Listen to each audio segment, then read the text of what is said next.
Mahesari. Pada video pembelajaran kali ini kita akan membahas materi tentang kompetensi pengawas sekolah, kepala sekolah, guru, serta tenaga administrasi sekolah. Jangan lupa untuk menonton videonya sampai selesai.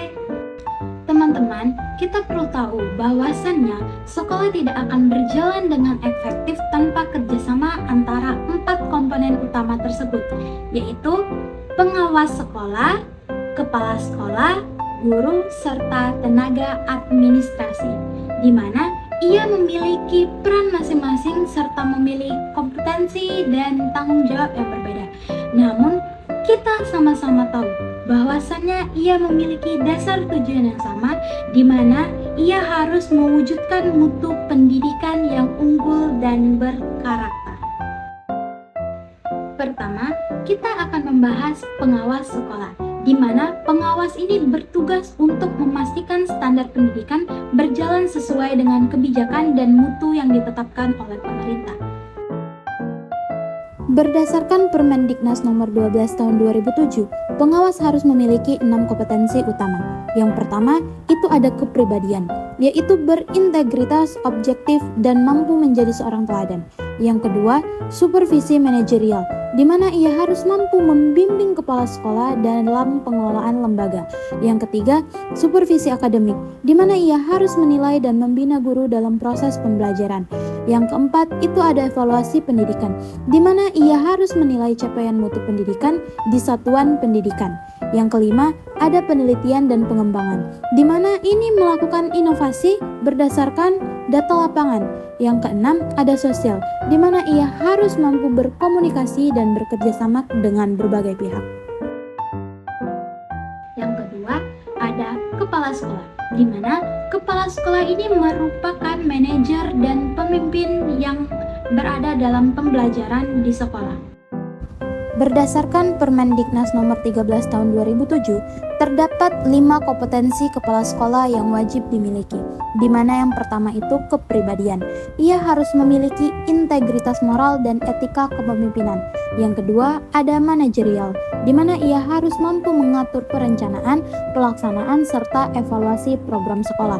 Yang ketiga, itu ada kewirausahaan, di mana ia harus mampu kreatif dan inovatif dalam mengembangkan sekolah. Yang keempat, ada supervisi, di mana ia harus mampu membimbing guru untuk meningkatkan profesionalisme. Yang kelima, itu ada sosial, di mana ia harus mampu membangun jejaring dan komunikasi dengan warga sekolah. Nah teman-teman, yang ketiga itu adalah guru, di mana ini adalah merupakan suatu peran yang penting.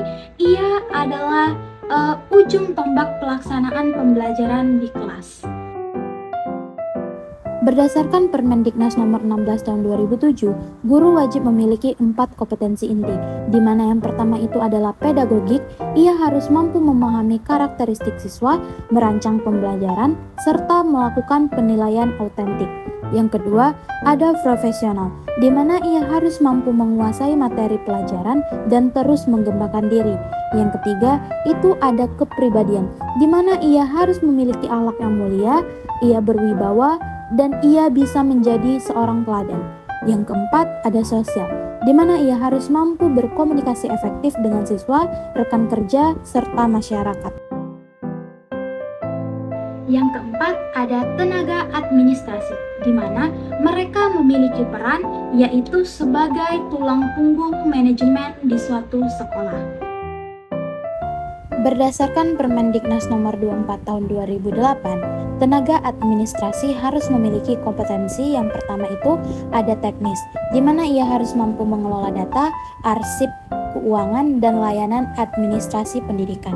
Yang kedua, ada manajerial, di mana ia harus mendukung kelancaran administrasi sekolah secara efisien.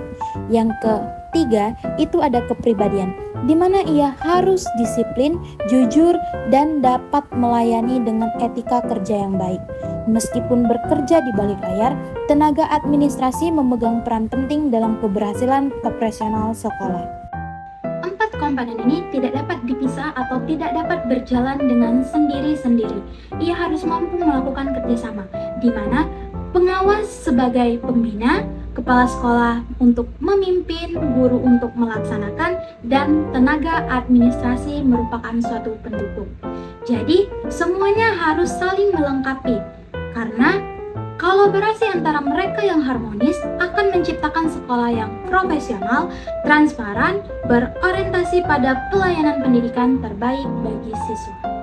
Nah teman-teman, kesimpulan pada materi pembelajaran kali ini ialah peningkatan mutu pendidikan dimulai dari peningkatan kompetensi semua tenaga kependidikan, di mana kita harus sama-sama membangun ekosistem sekolah yang profesional, inklusif, dan berkarakter. Baiklah teman-teman, itu saja yang dapat saya sampaikan pada materi kali ini.